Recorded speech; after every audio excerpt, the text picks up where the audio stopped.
안녕하세요. 은돌TV 책방 새콩이입니다. 새콩입니다. 오늘 새콩이가 고른 책은 붕붕 비행기.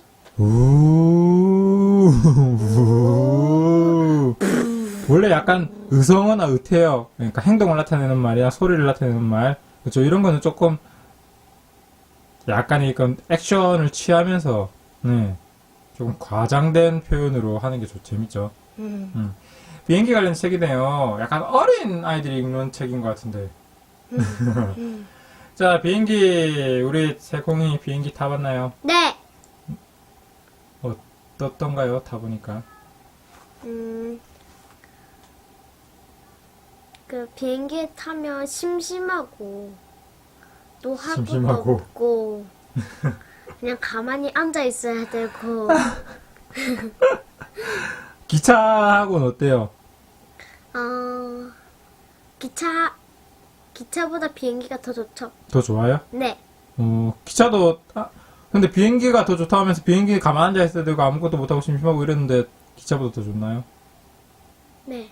비행기는 아무리 그냥 가만히 앉아 있다고 해도 갑자기 위로 올라가면서 재미있게 위로 올라가다가 밑으로 내려가고 위로 올라가다가 하니까 재밌어요.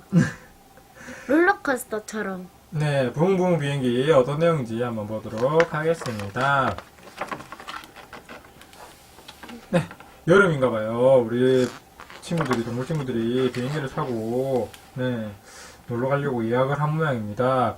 비행기는 뭐 떴다 비행기 나라라 나라라. 네, 비행기는 누가 보더라도 하늘을 난다는 거를 알 수가 있습니다. 그쵸?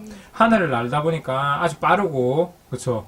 구름보다 더 높이, 이렇게 높이 날아가고 빠르고, 그렇습니다. 비행기를 타기 위해서는 공항이라는 곳을 가야 되는데요. 네, 공항이 있는 도시가 있고, 또 없는 도시가 있습니다. 그쵸? 비행기를 탈 수 있는 곳이 있고, 타지 못하는 곳이 있는데, 부산 같은 경우에는 김해공항이 있고요. 우리 김해공항. 새콩이도, 비행기를 타기 위해서 김해공항에 갔습니다. 네. 탑승 수속이라고 해서 비행기를 타려면은 일반 버스나 지하철 타는 것처럼 간단하지가 않고요. 좀 여러 가지 과정을 거칩니다. 네. 여권 표도 뭐 이렇게 챙겨야 되고요. 그다음에 여권 가지고 검사도 해야 되고요. 물론 이거는 이제 다른 나라를 가느냐 안 가느냐, 즉 우리나라 안에서만 국제선, 국내선이라고 해서 우리나라 안에서만 움직이는 거냐 아니면 다른 나라를 가느냐 안 가느냐에 따라 가지고 차이가 있긴 한데, 버스나 지하철, 기차에 비해서는 조금 더 복잡합니다. 네. 짐도 보내야 되고요. 짐의 무게라든지 짐을 실을 수 있는 제품, 품목이라든지 이런 것들이 정해져 있기 때문에 표를 보고 이제 탑승구의 번호가 확인이 되면은 이제 그쪽으로 이동을 하게 됩니다. 가면서 우리 새콩이는 지문 아직 어린아이이기 때문에 지문 인식이 안 돼서 그쵸, 그냥 일반적인 심사대를 통과해 갔는데, 어른들 같은 경우에 지문 인식도 하고, 그쵸? 그 다음에 홍채 인식이라고 해야 되나요? 딱 서가지고 인식도 하고, 검사를 받고 나갑니다. 왜냐면, 나쁜 짓을 저지르고 나가는 사람이라든지, 그쵸? 못 나가게 출국 금지를 시킨다든지, 또, 잘못된 제품, 안 좋은 제품들, 위험한 제품들을 가지고 나간다든지, 뭐 이런 등등 여러 가지 검사를 하게 됩니다. 어쨌든 수속을 하고 탑승구 번호를 알고 탑승을 하라는 얘기가 떨어지면은 탑승을 하게 됩니다. 미리 비행기에는 이제 승객들이 타기 전에 기장과 부기장, 그리고 이제 안에 있는 승객들에게 여러 가지 도움을 줄 스튜어디스라든지 도와주실 분들이 계신데요. 기장과 부기장 같은 경우에는 말 그대로 버스나 그런 교통수단으로 따진다면 운전기사라고 보면 됩니다. 운전기사. 근데 아무래도 장치가 여러 가지가 있고 복잡하다 보니까 전문적으로 배운 사람들, 파일럿들, 조종사들이라고 하는데, 그런 사람들이 기장을 하고 부기장을 합니다. 부기장은 이제 기장을 도와서 함께 운전을 해 나가는 거죠. 그냥 비행기를 운전하는 게 아니라 비행기가 워낙 크기 때문에, 비행기를 실제로 보면 굉장히 큽니다. 크기 때문에 비행기가 날 수 있는 이렇게 활주로라든지 그런 것들이 필요하기 때문에 활주로가 비어 있는지, 우리 비행기가 출발되는지 안 되는지를 기장과 부기장 그리고 관제탑에서 얘기를 해가지고 소통을 해가지고 허락을 받고 그 활주로를 통해서 나가게 됩니다. 그리고 출발하기 전에 우리 비행기는 몇호 기장입니다. 우리 비행기는 몇 시에 출발해서 몇 시에 도착하는 비행기입니다. 뭐 등등 여러 가지 안내 방송을 하게 되는데 스튜어디스도 나와가지고 이제 안전벨트를 착용해 주시고 그 다음에 뭐 산소호흡기는 여기 그 다음에 위쪽에 구명조끼는 아래쪽에 비치되어 있습니다. 뭐 등등 안내 방송과 안내 주의사항들을 얘기를 해줍니다. 이륙을 할 때는 이제 비행기 좌석에 앉아가지고 안전벨트를 하고, 네, 규칙에 따라줘야지. 이륙할 때랑 착륙할 때가 굉장히 어떻게 보면 가장 중요하고 위험한 순간일 수도 있기 때문에, 네, 그렇습니다. 그래서 모두 준비가 됐다면은 이제 활주로를 쭉, 한 번에 갑자기 나는 게 아니라 열심히 활주로를 자동차처럼 쭉 빠른 속도로 가다가 갑자기 네, 순식간에 위로 날아갑니다. 올라가면서. 그 오를 때 이렇게 약간의 경사가 있기 때문에 약간의, 그쵸? 네, 느낌이 올 건데, 오르고 난 이후에는 이렇게 평행하게 가기 때문에 가만 앉아 있어도 네. 그렇게 쭉. 네, 불편한 건 없습니다. 큰 날개 옆에 앉으면 이렇게, 물론 날개 뒤쪽에 앉아도 그렇고, 날개가 보이잖아요. 창문 옆으로. 그쵸? 네. 비행기를 타고 나서 옆에 하늘 본 적이 있습니까? 비행기를 네. 타서? 있어요? 네. 네, 구름도 보이고, 날개도 봤습니까? 네. 어떤가요? 구름이 아주 하얗게 있었는데요. 구름 모양이 아마도 사람 얼굴 모양 같았어요. 구름 위로 올라가는 것도 어떻게 보면 참 이색적인, 그쵸? 색다른 그런 기분이고 체험인데, 비행기에 타가지고 비행기의 날개를 보면서 이 비행기가 엄청 무겁고 크지 않습니까? 근데 네. 이 비행기가 이 무겁고 큰 게 하늘을 뜰 수 있는 게 이렇게 빠른 속도로 가면서 공기의 움직임으로 날개 주위로 흐르는 공기의 움직임으로 이렇게 비행기가 뜰 수가 있습니다. 그래서 네, 물론 사고가 나면 굉장히 큰 사고가 이루어질 수 있지만 비행기 사고가 그렇게 많이 안 나기 때문에 네.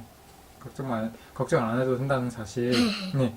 비행기는 금방 하늘도 올랐고, 아까 말씀드렸듯이 일정 고도, 일정 높이 올라가게 되면 이렇게 평평하게 가기 때문에, 평행해서 가기 때문에, 네, 불편함 없이 가만 앉아 있으면 됩니다. 그러면 이제 아까 안내를 맡았던 스튜어디스들이 와서 마실 거라든지, 네, 그쵸. 먼저 설명을 하고 아니면 위에 이제 콜을 할 수 있는 버튼을 통해가지고 콜을 하면은 먹고 싶은 거라든지, 그쵸. 또는 여기서는 영화도 보여주고 뭐 볼거리도 주고 물과 먹을거리 준다는데 저희가 베트남 갈 때 탔던 그쵸 항공기에는 네, 그냥 음식. 기내식이 우리는 포함이 안 돼 있었기 때문에 음식을 따로 주문을 해서 먹었죠. 네. 네, 뭐 먹었죠 우리는? 짜파게티. 짜파게티 육포. 라면과 뭐 먹거리 간식 간단한 먹거리 간식들을 먹었습니다. 음료수도 그렇고 물도 그렇고요, 그렇죠? 기내식 있었으면 좋았을 건데, 그쵸? 네. 영화도 보여주면 좋을 건데, 어쨌든 한 4시간 정도의 비행시간 동안에 약간 지루하기도 했었습니다. 네. 네, 다음에 좀 더 준비를 해갖고 가야 될 것 같습니다. 네, 빠르게 그렇게 비행기는 먼 거리를 빠르게 이동하기 위한 굉장히 좋은 교통수단이고요. 이제 착륙을 하기 위해서는 아까 반대로 간제탑하고 이렇게 가다가 밑으로. 너무 갑자기 꺾으면 안 되고요. 이게 스무스하게 내려갑니다. 간제탑에게 우리가 착륙할 거니까 어떤 활주로로 가면 되는지를 또 허가를 받고 이제 착륙하기 전에 안전벨트도 하고 제자리에 앉아가지고 돌아다녀야 됩니다. 비행기 안에서 위에 있을 때는 이제 돌아다닐 수 있고 화장실도 갈 수 있지만은 또 착륙할 때는 또 안전벨트까지 착용하고 지시에 잘 따라줘야 됩니다. 그리고 창문도 닫고 그쵸 이런 것들. 네. 그렇게 무사히 착륙을 했습니다.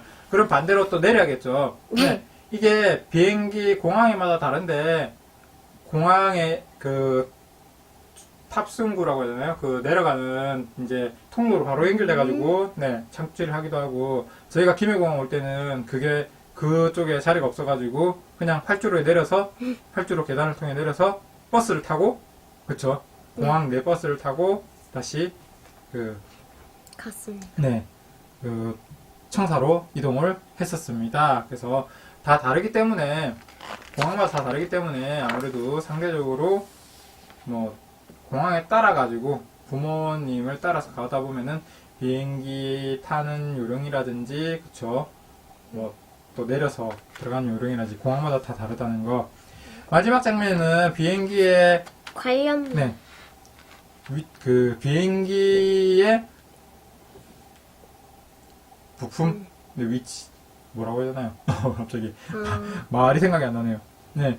비행기에 대한 설명이 담겨 있는데요. 뭐 바퀴라든지 날개라든지 조종실이라든지 이런 부분들, 그리고 관제탑이라든지 이런 것들이 어떤 건지에 대한 설명이 담겨져 있습니다.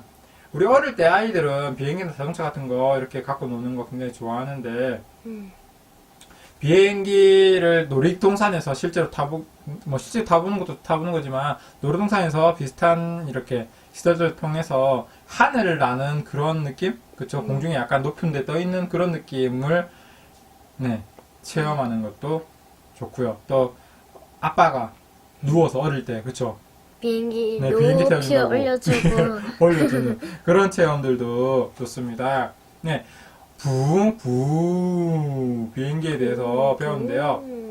동화책을 통해서 배웠지만 이게 비행기를 타는 일련의 과정, 그리고 비행기를 타고 내리는 데까지 일련의 과정을 나타내고 있는데 진짜 비행기도 그렇고 지하철도 그렇고 기차도 그렇고 안 타본 사람들은 처음 탈 때 굉장히 긴장하고 약간 그쵸 걱정할 때도 있습니다.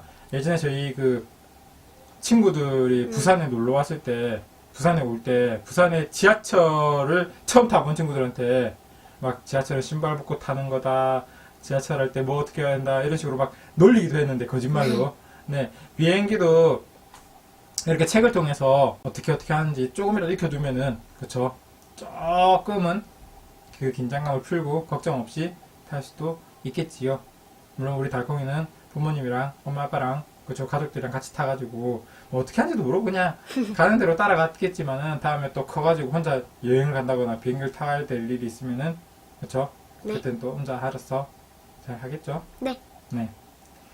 부웅부웅 아마 비행기가 있는 걸 봐서 또 다른 교통수단에 대한 탈 것들에 대한 책이 있지 않을까, 그 시리즈가 있지 않을까 네, 약간 네, 생각이 되는데 오늘 이야기는 비행기 여기까지입니다. 재밌게 보셨다면은 좋아요, 구독. 좋아요 구독해 주시고요. 다음에 뵙도록 할게요. 안녕. 안녕. 베트남 갔다 왔다고 베트남 모자 쓰고 있네요. 안녕.